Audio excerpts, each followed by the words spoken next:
Just like you seeing how you will grab those strings, you seeing I will resist. That's self-awareness. There was this small piece of me as a mom who blamed myself. Oh, it feels so good. So much that you are gonna wrap your leg and your life around him. And I'd like to hear if you're excited for these changes, what you think, if you have any questions, comments, concerns. With Paltrow, I get to work with her on her Goop podcast. Maria Munoz, I've worked with her on her digital properties. Oh my gosh, like wild.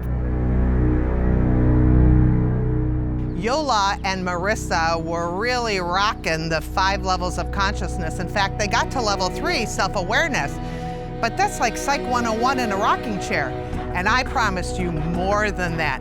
We're gonna learn how to get to level 4, detachment, and level 5, intuitive alignment, right now. So now you're self-aware. You know how you're getting in your own way. A resistance. You're grabbing what they're putting on you. I actually did a little artwork project for you. Hi, you impressed? Don't get too impressed. Very impressed. Okay, so we've got a not enough and we have too much. Now just hold on to that for a moment because we're going to use that a little later. But what we're going to move to is level 4 consciousness, where you claim what? I am just right. It's the hardest part, I think. It's just to go from awareness and realizing like level 2 doesn't feel right. That's not my beliefs. Those aren't my, I don't need to stay there. And then to get to that transition, it takes a lot of work. Level 4 consciousness detachment is the most difficult level because our body has memory of our nervous system. When we're in level 1, 2, and 3, we feel that familiar energy of somebody else telling us who we should be. Don't be too much. You're not enough. You should be more perfect. And so when we hear that and see that and feel that again, that's the part of ourselves we identify with. That's our ego, edging our greatest self out. So in order to detach, we're not detaching from other people. We're not even detaching from those messages. They get to think and believe what they want to. What we're doing is we're detaching from that gut alert that is sending us into that sympathetic nervous system. But when we can become self-aware of, oh, I got a gut punch, told me I'm too much, told me I'm not enough. I'm feeling that nervous system. Kind of like a trigger? Yeah, that trigger in my body. And I'm so used to taking that on, that this is who I am, that's not okay. Level 4 consciousness is away with that. I am just right. And now I'm going to go in level 5 consciousness, intuitive alignment. And I'm going to find my voice. I'm going to reconnect with the energy and nervous system that aligns me to myself. How might I do that? And we get to the clear, calm, and confident aspect of who we are. In that aspect, we know if we need to say something to them, if we need to do something, or we just let it go and we're like, they get to think what they want. Oh well. I want to be able to separate completely from whatever people do and be detached, be not affected. Detachment is not detaching from them, it's detaching from the judgment so that you are now validating self and getting intuitively aligned. Lion represent my new awareness and new consciousness. Why a lion? He's a guardian of my authenticity. I love that. I love that you've created a symbol for that. For me, it's the cheetah, and it's whatever symbol works for you.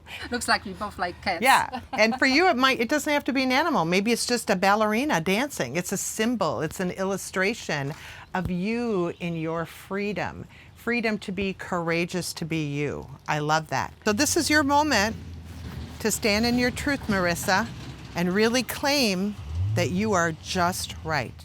Right. I'm not too much. Woo! How's that feel? Good. Yeah. Okay. You're letting some of those feelings of shame go right now, huh? Just be with that for a moment. Can you breathe into that?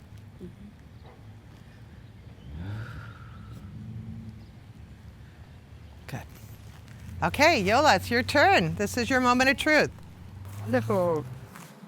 Okay, so I'm not enough anymore. I'm perfect in my imperfection. Woo! How does that feel? Wonderful. Awesome. So kind of both feelings, right? A feeling of being elated, but yet sort of you're grieving and letting go of something. Yeah. I feel light actually. I feel happy. I need to let that go. Yeah, it's a grieving process, both excitement and sadness. You shifted. Great job, ladies. I'm here at the lake with Carissa, and she's doing her challenge to activate that shift switch inside, that gut alert that she had oppressed her whole life. And now she's about to learn that anger is the holy fuel that activates the gut and tells us to awaken and to be alert when something doesn't feel quite right. Let's find out how that's going to help her. I never got to that root cause of what was going on, and that's when I started to hoard and just started to keep everything. And I just had this thing where I wasn't able to get rid of anything, and But you couldn't trust yourself. I couldn't trust myself. And making even those decisions. Even the minimum little decision I couldn't make. So Carissa, the hoarding, as you said, is just an example and a mirror to us that we're stuck. And I know we chatted about that, and I gave you an exercise to help you sort through all of your things and activate that anger inside, because anger is the holy fuel. Absolutely. Tell us a little bit about that. So I think in order to really get to healing, you need to find what the root cause is. And for me, the root cause of my hoarding was oppression. And I was really comfortable with grieving. I was really comfortable finding my tears again, but I still haven't tapped into that anger. And so tapping into that anger gave me the ability to reclaim my gut intelligence. And so I started that healing journey. Hey, nice Catholic girls don't get angry. Wasn't that one of the messages, right? Absolutely that. Like we were very be quiet and listen and do what you're told. So reclaiming anger is this wild and powerful thing that I just tapped into. And you gave me an assignment. You had me go into my bedroom and just look at this small area. And I bought some boxes. And so I labeled a box, keep, donate, throw away, sell. And I tapped into that anger and my intuition, and I didn't doubt myself. I put those items in each box, sorted them, and it was really empowering. It was just this amazing experience to then look at this area and be like, oh my gosh, my whole house could look like this. Woohoo! And then that was a catalyst to what? Tell us what happened after that. So after that, my husband and I have been dreaming for years that we wanted to buy a condo. And we really want to travel. A big part of that is because I'm a disabled veteran. I don't think I told you this part, where I have a lot of health issues. So besides the PTSD and the major depression, I also have liver disease. We found out I have non-alcoholic liver disease. I have arthritis in my hands and feet and my neck. I have a spinal cord compression. And now I'm starting to have memory issues. And so we really want to start traveling. And I'm so proud and excited to tell you that we are closing on a condo tomorrow. Tomorrow? What perfect timing. I know. So thanks to you and this transformation, we're able to finally see our dreams coming true. That's awesome. It's amazing. I'm so excited. Well, first of all, I'm so excited for you. Secondly, Thank I you. want to say that it's interesting.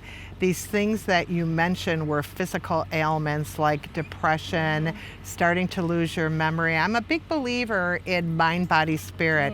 And by tapping into this anger. Anger is just an emotion that says something has to change. That's why it's the holy fuel. That's why it's the shift switch. When you're like, this isn't working for me, something has to change. You're no longer depressed. Depression is shoving all that down. Right. You are activated then. You are awake then. You are remembering what's not working for you. And it's amazing how that gets everything flowing in your body.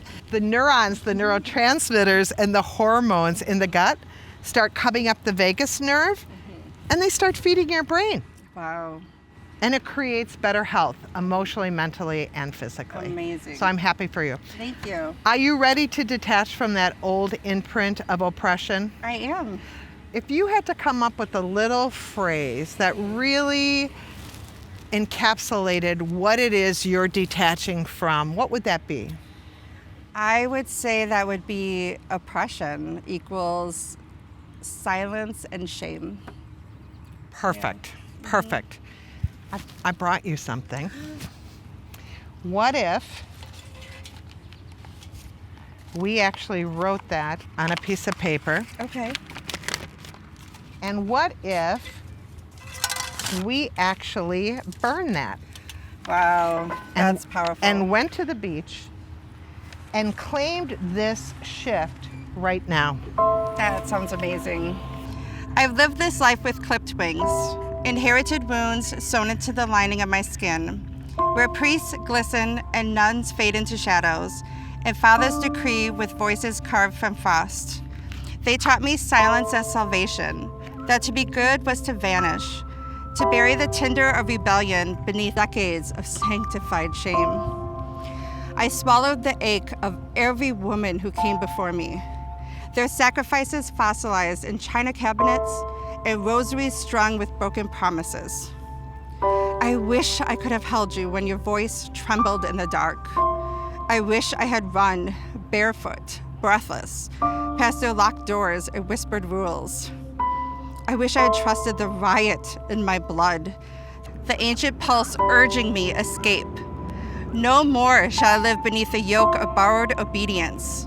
Let the catacomb of my heart crack open, a mausoleum turned garden, each bloom a name they try to silence. I rise not in reverence, but in the ruin of their legacy. I am the echo they could not erase. We're here at Fred Astaire Dance Studios in Pewaukee, Wisconsin, and Jude and John just saw the dance pattern that they're in. It's a seductive rumba with a lot of tango going on. But the problem is it's intense. And at some point, their imprint collides and John is off and running and Jude is left to feel abandoned. But then what happened? He just went away and it's gone just like that. Does that feel familiar? Yeah. So what happens right there? You're now aware of the unconscious imprint, but there's that moment where it gets too close. Are you aware of that trigger inside of you where you can detach from that pattern of abandonment? I am now. I wasn't. I mean, I was totally oblivious to what was going on with me. And I've been through hundreds of hours of counseling, and nobody ever touched on it.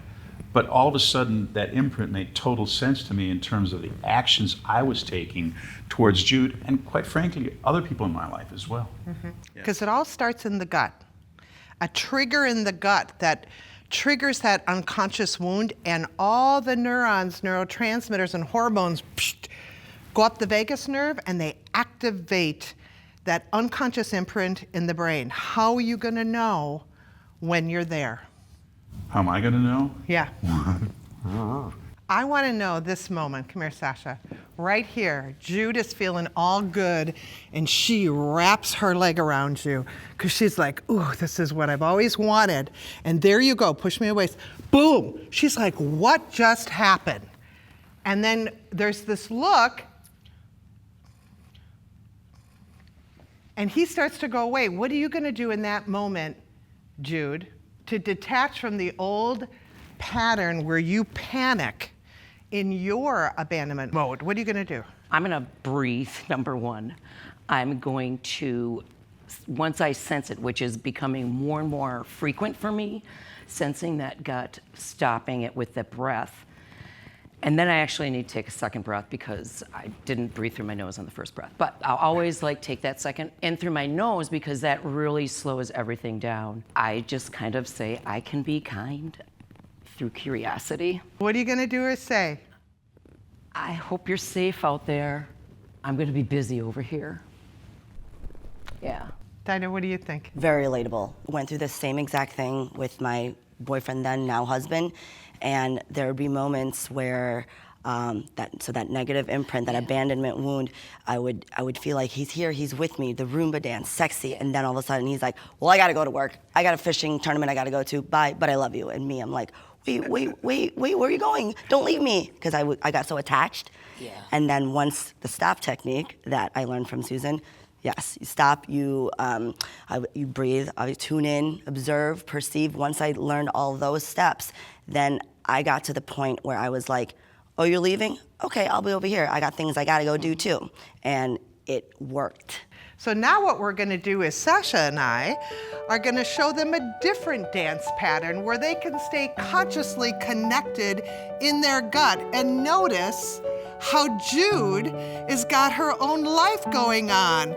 She's not so entrenched in John. In fact, she sees him checking her out, but she's like, well, of course he would. Look at me.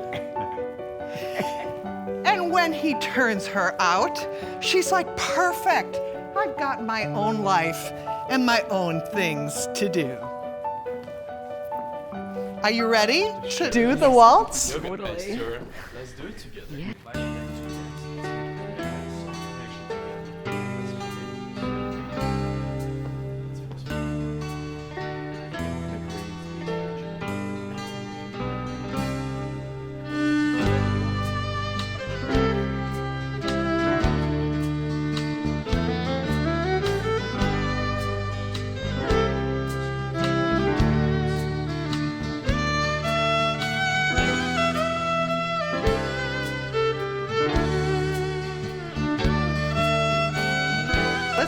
Talk about the shift. Connected but free.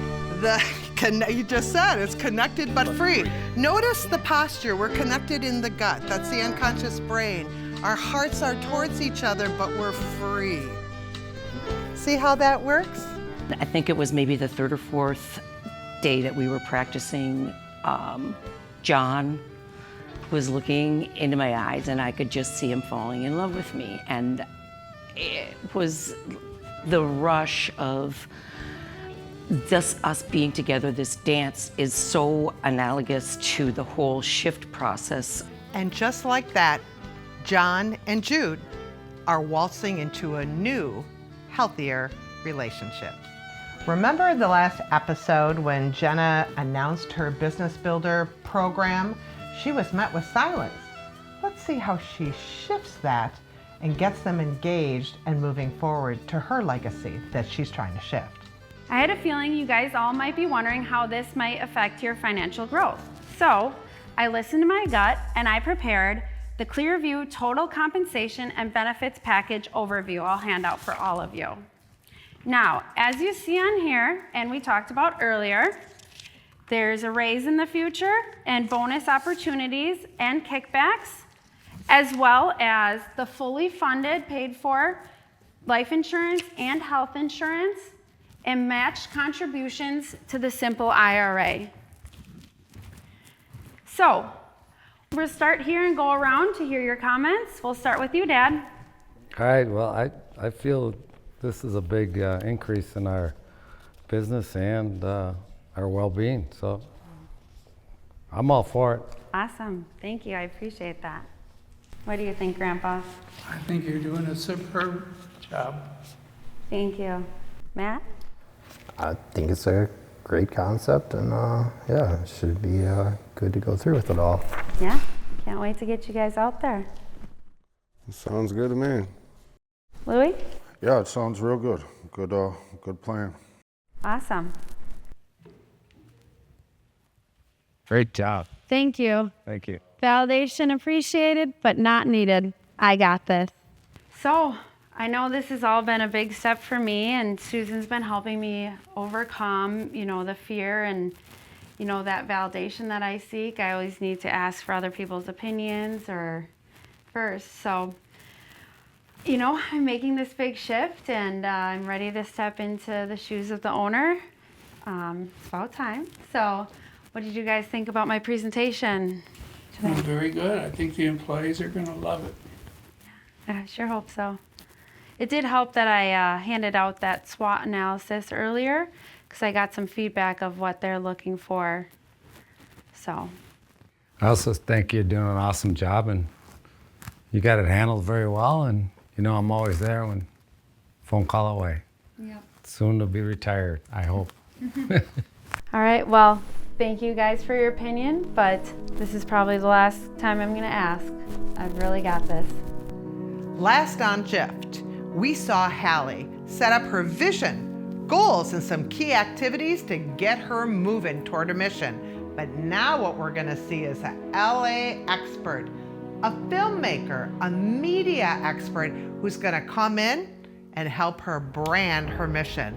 So is it better to stick with Barbies, or is it like one classroom of Barbies, another classroom of Legos, another classroom of stuffed animals? Right, that's what I'm trying to Or get is it at. better to keep it consistent? And that's the only reason I was asking about the AI, because I think what she did was brilliant, but should she keep going with the Barbies, or does she build her own characters so people would know what to expect then? Yeah, I think I would definitely make it consistent for sure. So rather than going from Barbies to Legos to anything, Susan is correct. Like in the overall branding scheme, I would utilize things that you have rights to, right? Like the stuff that you have, obviously, you got from somewhere, and they're not going to preclude you from utilizing them necessarily. But in the bigger scheme of all this, when like you get big. yeah, as you get big and or you're branding this course, you're gonna want the rights to these things outright. So There could be a licensing. If you use it one time for 2 minutes, not a problem. But if you keep using the Barbies and you create a brand around that, they could come, once you are successful and say, well, you got successful because you used our Barbies. So I think, again, I agree with Phil. I told you right away, I thought it was brilliant. But that's why I'm wondering, again, if we're talking about branding, can she use that concept but create her own characters? And then we learn through these characters and we become fond of them. I want to find out, did little Jimmy, did he ever get to regulate his nervous system? Because maybe he's the redhead who's just adorable, but it's like jumping off the walls, yeah, I agree with that consistency and the characterizations, right? I mean, listen, we're in the iteration stage, so don't be afraid to go big, right? Like Walt Disney created his cast of characters starting with Mickey Mouse, Minnie, and all that, and look how iconic those have become, right? So in that same way as Nervous Jimmy or something like that, I like word alliterations, Anxious Andy or whatever it is. I don't know. I love that, by the way. I love that. I love that. So yeah, just something along those lines where it becomes memorable, it sticks in our mind, it's repetitive. We get into this place where we think repetition as a form of negative, right? And no, it's not, right? You can look at all of media today, and whether it's Star Wars, we love all the kinds of various Star Wars characters, and we fall in love with them and want to see more. Same thing with like the Marvel comic book characters, and I could go on and on in terms of examples. So I wouldn't, the harder task would be to create a new character each and every single week. Just create a cast of characters and stick to it. I could envision doors opening. Well, Hallie is well on her way with this shift. I mean, she's now leading from inspired action. But wait till you see what happens next when we take inspired action and we turn it into actually manifesting what you have in mind.